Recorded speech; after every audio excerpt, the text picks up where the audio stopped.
Hello friends, welcome to success point. देखो, long time बाद आज मैं क्लास अपलोड करने जा रही हूँ, वो भी इंडियन ज्योग्राफी की। और हमारे चल रही थी फिजिकल ज्योग्राफी, लेकिन फिर भी मैं आज स्टार्ट करी हूँ इंडियन ज्योग्राफी। देखो, हफ्ते में अपन इस चीज़ को अपन चेंज कर लेंगे कि जैसे 3 दिन इंडियन ज्योग्राफी दे देंगे तो 3 दिन फिजिकल ज्योग्राफी दे देंगे। इस तरीके से हमारे दोनों चीज़ चलती रहेगी और हम वही चीज़ पढ़ेंगे जो एग्ज़ाम में अब तक आ चुकी है या जहाँ से क्वेश्चन बनेंगे। ठीक है, तो वो देखो, मैं वाइट बोर्ड पे नहीं देकर नोट्स के थ्रू दूंगी, ताकि आपको ये भी कंफर्म रहे कि हाँ भी किस तरीके से आपको नोट्स बनाने हैं या फिर किस तरीके से जो जो क्वेश्चन आए हैं और मैंने जिस चीज़ को बनाया है ये आपके सामने है। देखो, जहाँ जहाँ से क्वेश्चन बनते हैं आपको नोट्स बनाने में भी थोड़ी आसानी हो जाएगी। ठीक है, तो ये आपने देख लिया। हमारी क्लास देखो छोटी क्लास रहेगी, कम टाइम की, लेकिन कंटिन्यू रखने की कोशिश रहेगी। ठीक है, तो शुरू करते हैं आज हम अपनी क्लास इंडियन ज्योग्राफी में। तो देखो, पहले भारत के इंट्रोडक्शन के बारे में हम पढ़ेंगे कि इंट्रोडक्शन, देखो यहाँ से भी क्वेश्चन आते हैं। हाँ, जैसे कि मतलब सिलेबस में तो होता है कि भौतिक प्रदेश आएंगे, लेकिन उससे पहले इंट्रोडक्शन के क्वेश्चन भी आते हैं कि भारत के बारे में पूरी जानकारी हमें होनी चाहिए। यहाँ से भी क्वेश्चन आते हैं। अब ये होता है कि ये तो सिलेबस में नहीं था, और जैसे हमें कोई अपने घर पर बुलाता है ना, तो वो हमें कहते हैं कि भाई हाँ, हमारे घर पे हमने इनवाइट किया, आप हमारे घर पे आओ। तो उसके घर पे जाने से पहले वो हमें ये थोड़ी कहते हैं कि अपनी गाड़ी लेके आना या फिर अच्छे से कपड़े पहन के आना। वो इस तरीके से थोड़ी कहते हैं। हमको बुलाया है, हम जाएंगे, लेकिन हमें किस तरीके से तैयार होकर जाना है वो हम पे डिपेंड करता है कि कौन सी गाड़ी लेके जाएंगे, कौन से कपड़े पहन के जाएंगे, वो हम सोचते हैं ना। तो उसी तरीके से जैसे इंट्रोडक्शन के बारे में हम पढ़ेंगे कि भौतिक प्रदेश आते हैं क्वेश्चन। भौतिक प्रदेश सिलेबस में वही दिया हुआ है कि भौतिक प्रदेश से शुरुआत होगी, परिचय से शुरू होगा, लेकिन हमें इंट्रोडक्शन से शुरुआत करनी है ताकि उसके आसपास से सारे क्वेश्चन कवर हो जाए जहाँ से भी अब तक पूछे गए हैं। ठीक है, तो शुरू करते हैं हम। देखो, भारत जम्मू द्वीप पर बसा हुआ है, ये क्वेश्चन आ सकता है। जो कुछ चीज़ें यूनिक होती है वहाँ से क्वेश्चन आने के चांस रहते हैं कि भारत कौन से द्वीप पर है, तो जम्मू द्वीप पर बसा हुआ है। ठीक है, अब देखो भारत की स्थिति देखते हैं हम। तो देखो, ये हमने सर्कल बनाया, मान लो ये ग्लोब है, बीच में भूमध्य रेखा है जिसको 0 डिग्री अक्षांश भी कहते हैं और भूमध्य रेखा भी कहते हैं। ठीक है, और जस्ट ऊपर है कर्क रेखा और नीचे है मकर रेखा 23.5 डिग्री। ये आपको सबको पता है कि 23.5 डिग्री ऊपर कर्क रेखा और 23.5 डिग्री मकर रेखा। ये उत्तरी गोलार्ध में और ये दक्षिणी गोलार्ध में। ये देखो, दक्षिणी गोलार्ध यहाँ, ये उत्तरी गोलार्ध है। ठीक है, ये हो गई। तो देखो, जो ये लाइन है बीच वाली भूमध्य रेखा, इसके ऊपरी वाले भाग को उत्तरी गोलार्ध कहते हैं और दक्षिणी भाग को दक्षिणी गोलार्ध कहते हैं। और ये जो ये लाइन दिख रही है आपको 0 डिग्री देशांतर, जिसको ग्रीनविच कहते हैं या प्रधान मध्याह्न रेखा, इस रेखा के इस ओर को कहते हैं पूर्वी गोलार्ध और इस इधर वाले हिस्से को कहते हैं पश्चिमी गोलार्ध। ठीक है, तो अब देखो भारत की स्थिति कहाँ है। अगर हमें पूछे गोलार्ध के हिसाब से कि कौन से गोलार्ध में है, अगर भूमध्य रेखा के अनुसार हमें पूछ लिया जाए तो हम बताएंगे उत्तरी गोलार्ध में है। और अगर हमें देशांतर या ग्रीनविच प्रधान मध्याह्न रेखा के अनुसार पूछ लिया जाए भारत की स्थिति कहाँ है, तो वो है पूर्वी गोलार्ध में। और टोटली पूछ ली जाए तो देखो, मैंने ये सब चीज़ यहाँ लिख ली है। तो ठीक है, देखो संसार के मानचित्र में भारत की स्थिति, तो देखो अक्षांश की दृष्टि से उत्तरी गोलार्ध में। ठीक है, देखो ये उत्तरी गोलार्ध है अक्षांश की दृष्टि से। ये जैसे भूमध्य रेखा, ये कर्क रेखा, मतलब ये सब अक्षांश है। जो ऐसे लाइनें हैं ना, लेटी हुई लाइनें, ये सब लेटी हुई है, तो ये अक्षांश रेखा है। तो देखो अक्षांश की दृष्टि से पूछे तो उत्तरी गोलार्ध में है। और देशांतर की दृष्टि से, जैसे ये देशांतर रेखा ऐसे होती है ना, ठीक, खरबूजा देखा है ना, खरबूजा, उसमें जैसे कि यूँ लाइनें होती है यूँ खरबूजे में, तो वो होती है देशांतर रेखाएं। तो देशांतरों की दृष्टि से पूछे तो पूर्वी गोलार्ध में। और ग्लोब पर भारत की स्थिति, मतलब ये संपूर्ण ग्लोब पर भारत की स्थिति पूछे तो उत्तरी पूर्वी गोलार्ध में, यानी उत्तरी और पूर्वी गोलार्ध में, इन दोनों के यहाँ पे देखो ये भारत है यहाँ पे। ठीक है, तो देखो ये बता दिया कि ग्लोब पर भारत की स्थिति उत्तरी पूर्वी गोलार्ध। और एशिया के संदर्भ में भारत की स्थिति तो दक्षिणी भाग में। ठीक है, दक्षिणी भाग। देखो यहाँ से क्वेश्चन आ सकते हैं और 1-2 बार क्वेश्चन आया भी है, तो क्या पता कौन सा क्वेश्चन पूछ ले, अक्षांश की दृष्टि से या देशांतर या ग्लोब या एशिया के संदर्भ में पूछ ले तो दक्षिणी भाग। ये चीज़ हमें याद रखनी है। ठीक है, नेक्स्ट है भारत की आकृति। तो देखो भारत की आकृति कैसी है, विषम कोणीय या चतुष्कोणीय, यानी ये नाम स्ट्रैबो ने दिया है कि भारत की आकृति कैसी है, विषम कोणीय चतुर्भुज या चतुष्कोणीय है। ये देखो 4 कोने होते हैं ना, यूँ 1 2 3 4, तो इसको चतुष्कोणीय या विषम कोणीय भी कहते हैं। ठीक है, विषम कोणीय या चतुष्कोणीय भारत की आकृति है और नाम किसने दिया है, स्ट्रैबो ने दिया है। भारत देश का नामकरण। देखो किसने कौन सा नाम दिया, यहाँ से क्वेश्चन आता है। तो ये देखो आपको ध्यान से देखना है। तो देखो भारत नाम किसने दिया, आर्यों ने।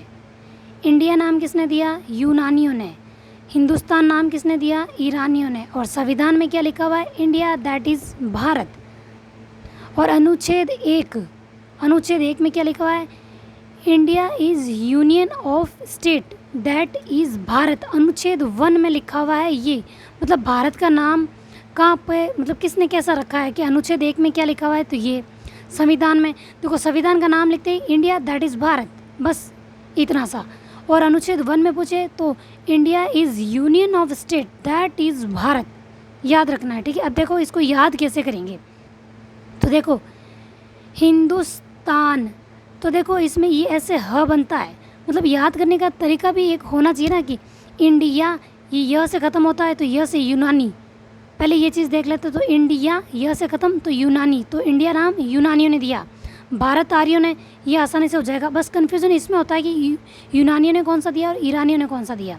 तो देखो इंडिया यह आ जाए तो यूनानी, हिंदुस्तान आ जाए तो ईरानियों ने, और बाकी ये तो अलग ही है। तो ये चीज़ तो समझ आ ही गई है, ठीक है।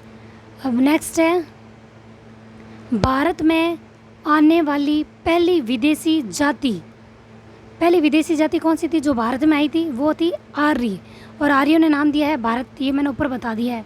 तो पहली विदेशी जाति कौन सी थी, आर्य थी, जो उत्तर पश्चिम मध्य एशिया से आए कहाँ से थे, उत्तर पश्चिम मध्य एशिया से आए, ठीक है। मध्य एशिया में निवास किया, मध्य मतलब ये उत्तर पश्चिम मध्य एशिया से आए थे आर्य, ठीक है। अब है अक्षांश रेखा से, मतलब किन से किस चीज़ का पता लगाया जा सकता है कि अक्षांश से किसका पता लगाया जा सकता है, तो अक्षांश रेखा। देखो ये चीज़ ध्यान रखनी है, अक्षांश रेखा पूछ रहा है तो अक्षांश रेखा से जलवायु के बारे में पता लगाया जा सकता है। और देशांतर रेखाओं से समय की गणना की जाती है। किससे क्या होता है कि देशांतरों से क्या होता है कि समय की गणना की जाती है। और संसार के क्षेत्रफल में भारत का प्रतिशत भाग, मतलब पूरे संसार का क्षेत्रफल है ना, उसमें भारत का प्रतिशत कितना है, तो 2.4%। और संसार की कुल जनसंख्या का भारत में प्रतिशत 17.5। ये इम्पोर्टेंट है, ध्यान रखना, ये इम्पोर्टेंट कर लो, यहाँ से क्वेश्चन आ चुका है। ये पूछ रहा है संसार के क्षेत्रफल में, टोटल संसार का क्षेत्रफल है उसमें भारत का प्रतिशत, मतलब भारत का हिस्सा कितना है कि 2.4% हिस्सा है। और ये जनसंख्या का पूछ रहे हैं कि टोटल जनसंख्या में भारत की जनसंख्या का प्रतिशत तो 17.5, ये जनसंख्या का है और ये क्षेत्रफल का प्रतिशत है संसार में भारत का, ठीक है।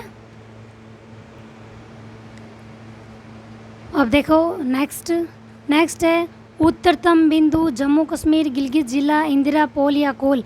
अब ये किस तरीके से आपको करना है कि डायरेक्ट मैं यहाँ से पढ़ाऊँगी तो आपको समझ में नहीं आएगा, क्योंकि मैंने तो एक नोट्स बनाए हैं कि आप भी इस तरीके से बना सकते हो। तो देखो पहले इंडिया का मैप बना लेना है इस तरीके से जैसे मैंने बनाया है, ठीक है। तो इस तरीके से क्या, देखो मैप से याद करने में आसानी होती है। तो देखो ये मैप बना लिया, ठीक है। उसके बाद देखो उत्तरी अक्षांश और दक्षिण अक्षांश और पूर्वी देशांतर पश्चिमी देशांतर हमें ये पता होना चाहिए।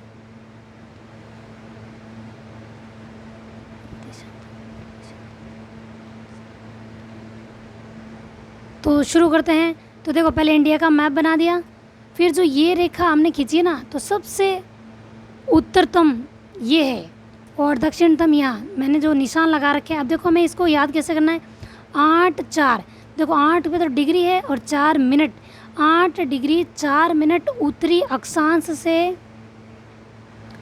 37 डिग्री 6 मिनट उत्तरी अक्षांश, ये है भारत का उत्तरी अक्षांश। मतलब कहाँ से कहाँ तक है, 8 डिग्री 8 4 37 6, फिर 68 7 97 25। मतलब देखो कंटिन्यू एक साथ बोलते हैं ना तो याद करने का तरीका आसान हो जाता है। लेकिन अगर मैप देख के पूछते हैं ना तो हमें ये नहीं पता होता कि कौन सी चीज़ कहाँ है। तो देखो शुरू नीचे से करना है, ये इसको उत्तरी अक्षांश ही कहते हैं। नीचे भी उत्तरी अक्षांश लिखा हुआ है, ऊपर भी उत्तरी अक्षांश। अब आप सोच रहे हो कि इसको उत्तरी और इसको भी उत्तरी क्यों लिखा। देखो अक्षांश रेखाएं ऐसे जाती है ना, इसलिए इसको उत्तरी अक्षांश लिखा है और इनको देशांतर लिखा है। तो देखो याद कैसे करना है, 8 4 37 6 68 7 97 25। तो ये तो हो गई उत्तरी अक्षांश और ये हो गए पूर्वी देशांतर और पूर्वी देशांतर। अब जो ये चीज़ जहाँ पे ख़त्म हो रही ना वो कहाँ है, उसको मतलब क्या कहते हैं। तो देखो भारत का उत्तरतम बिंदु, क्या पूछ रहे हैं, उत्तरतम बिंदु कहाँ है, जम्मू कश्मीर है, सबसे ऊपर जम्मू कश्मीर है। तो जम्मू कश्मीर में कहाँ पे, गिलगित जिला, वहाँ पे भी कहाँ, इंदिरा पोल या कोल, उसको देखो इंदिरा पोल और कोल दोनों कहते हैं। इंदिरा पॉइंट अलग चीज़ है और इंदिरा पोल और कोल दोनों चीज़ अलग है, इनमें से कोई भी लिखा हुआ आ सकता है।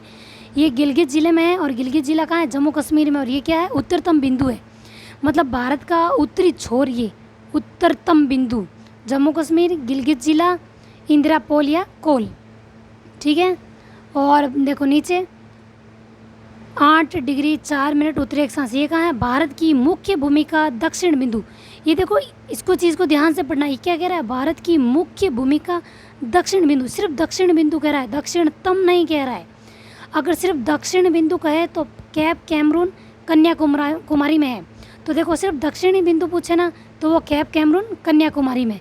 और अगर पूछे दक्षिणतम बिंदु, देखो 8-4 ये तो हो गया दक्षिण बिंदु भारत का, और दक्षिणतम ये देखो लिखा हुआ है दक्षिणतम बिंदु भारत का कहाँ पे है, निकोबार में।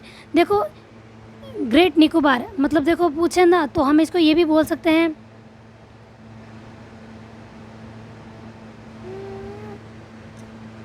6 डिग्री 45 मिनट उत्तरी अक्षांश, ये है भारत का दक्षिण बिंदु। ये है कहाँ पे, निकोबार में। निकोबार में भी कहाँ पे, इसके अलग अलग नाम है, देखो Persian point, Pygmalion point, Indira point और लाहिचांग बिंदु। अब देखो इंदिरा पॉइंट में कन्फ्यूज़न मत करना, वो इंदिरा पोल और कोल था, ये इंदिरा पॉइंट है। ये पूछ रहा है दक्षिणतम बिंदु, तो देखो इसके अलग अलग नाम है, और ये पर्टिकुलर कहाँ है, निकोबार में। Persian point, Pygmalion point, Indira point और लाहिचांग बिंदु, ये है दक्षिणतम बिंदु भारत के। और दक्षिणी बिंदु कैप कैमरून कन्याकुमारी, इनमें कंफ्यूज मत होना, ठीक है। अब देखो ये 8 4 37 6 हो गया, 68 7 97 25 पूर्वी देशांतर याद कर लेते हैं। तो देखो ये पूर्वी देशांतर 68 डिग्री 7 मिनट पश्चिमतम बिंदु कहाँ है, गुजरात में। गुजरात में कहाँ, साबरकांठा। साबरकांठा में कहाँ, गुहार माता या गौर माता। अगर पूछे पश्चिमतम बिंदु, भारत का पश्चिमतम बिंदु पूछे तो कहाँ है, गुजरात में। गुजरात में कहाँ पे, साबरकांठा, गुहार माता या गौर माता, नाम कुछ भी आ सकता है, जरूरत थोड़ी है गुजरात दे दे या साबरकांठा या गुहार माता। गौर माता लिखा हुआ आ गया तो कंफ्यूज हो जाओगे। तो गुहार माता गौर माता एक ही चीज़ है, दोनों साबरकांठा गुजरात में है और पश्चिमतम बिंदु है भारत के। अब है ये देखो पूर्वी बिंदु। पूर्वी बिंदु 97 डिग्री 25 मिनट पूर्वी देशांतर, ये कहाँ है, पूर्वी बिंदु कहाँ है, अरुणाचल प्रदेश। अरुणाचल प्रदेश में कहाँ पे, देखो जरूरी नहीं है अरुणाचल प्रदेश नाम लिखा हुआ है, तवांग, वालागू, कीबियू ये नाम आ गए तो आप कंफ्यूज हो जाओगे ना। तो देखो अरुणाचल प्रदेश में तवांग, वालागू, कीबियू में क्या है, पूर्वी बिंदु। भारत का पूर्वी बिंदु अरुणाचल प्रदेश में है, तवांग, वालागू, कीबियू। अब इनमें से कोई भी नाम आ सकता है कि कहाँ पे है, कि कीबियू में है, तवांग में है, वालागू में है और या फिर अरुणाचल प्रदेश, इनमें से कोई भी नाम आ सकता है। ये सब कहाँ है, अरुणाचल प्रदेश में, ठीक है। और एक चीज़ ये कि अरुणाचल प्रदेश में सर्वप्रथम सूर्य उदय और सूर्यास्त राज्य, सूर्यास्त राज्य और सूर्यास्त मतलब सबसे पहले सूर्य उदय और सूर्य अस्त सबसे पहले कहाँ होता है, अरुणाचल प्रदेश में। ये भी हमें याद रखना है।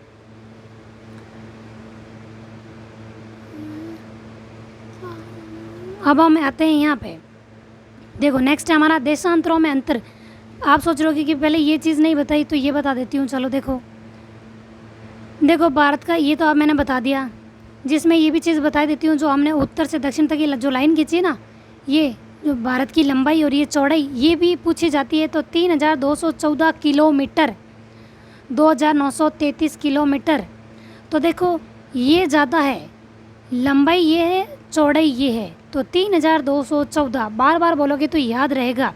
और देखो याद करने का तरीका एक और ही बता दूं, तो देखो उत्तरी अक्षांश बोला, उत्तरी अक्षांश तो नीचे 8 4 ऊपर 37 6, तो यहाँ 3 आ रहा है, तो ये लंबाई में सबसे पहले 3 आ रहा है, देख लो, ठीक है। इतना याद रखना है कि शुरुआत में 3 आ रहा है, 3214, 3214, ठीक है। और ये चौड़ाई है 2933 किलोमीटर। देखो ये चौड़ाई का ही लिखा हुआ है, ये पश्चिमतम बिंदु मतलब कहाँ से कहाँ तक, कि गुजरात में साबरकांठा से यहाँ से शुरू होता है। ये जो 2933 किलोमीटर है ये कहाँ से कहाँ तक है, तो देखो ये गुजरात वाला बताया, ये तवांग, कीबियू अरुणाचल प्रदेश का बताया ना। ये जो बिंदु मैंने निशान किए वो है ये 2933 किलोमीटर। और ये जो निशान किए ना जम्मू कश्मीर का जो गिलगित ज़िला था और भारत की मुख्य भूमि का केप कैमरून कन्याकुमारी वाला था, ये है 3214 किलोमीटर। ठीक है। अब देखो जब पाकिस्तान ने 1947 पर पाकिस्तान ने आक्रमण किया था तब पश्चिमी भाग का नाम रख दिया था POK। तो वो ये रहा जो प्लस के निशान लगे हुए हैं वो है POK। जब 1947 में पाकिस्तान ने आक्रमण किया था उस भाग का नाम POK रखा था। आगे इसकी जानकारी और दूंगी, लेकिन देखो थोड़ा थोड़ा अगर डायग्राम में डालेंगे ना तो ज़्यादा अच्छा रहेगा। एक साथ कचरे जैसे भर दोगे तो देखने में भी अच्छा नहीं लगेगा और याद करने में कन्फ्यूज़न हो जाएगी, तो थोड़ा थोड़ा करके डालना है। ठीक है। और पूर्वी भाग देखो, पश्चिमी भाग का नाम POK। पूर्वी भाग का नाम जब चीन ने आक्रमण किया 1962 में तो नाम रखा अक्साई चीन। इसके बारे में और जानकारी दूंगी, लेकिन आगे फ़िलहाल एकदम साफ तरीके से कैसे समझ में आए इसलिए मैंने ये नाम दिया है। ठीक है। अब देखो देशांतरों में अंतर कैसे निकालते हैं। जो हमने लिखा ना 8 4 37 6 68 7 97 25, तो देखो देशांतर का पूछा तो सिर्फ हम देशांतर ले रहे हैं। और देशांतरों में बड़ा कौन सा, देखो 8 4 37 6 68 7 97 25 हमने ये लिया ना कि ये तो लिखा हमने अरुणाचल प्रदेश की तरफ और ये लिखा हमने गुजरात की तरफ। तो इन दोनों में बड़ा कौन सा था 97 वाला, तो वो हमने आगे लिखा और ये पीछे लिखा, तो दोनों को माइनस किया तो ये लगभग 30 डिग्री आ गया। तो 30 को 4 से, कि दो देशांतरों के बीच समय का अंतर 4 होता है ना 4 मिनट का, इसलिए हमने इसको 4 से गुणा किया है तो 120 मिनट आए हैं। तो 120 मिनट यानी दोनों देशांतरों के बीच देखो 30 डिग्री का अंतर है और उन दोनों में घंटे का अंतर पूछे तो 2 घंटे का। हमने 120 में 60 का भाग दिया है क्योंकि 1 घंटे में 60 मिनट होते हैं इसलिए, और 120 यानी कि 2 घंटे हो गए तो मतलब 60 का हमने भाग दिया तो 2 घंटे आ गए। ठीक है।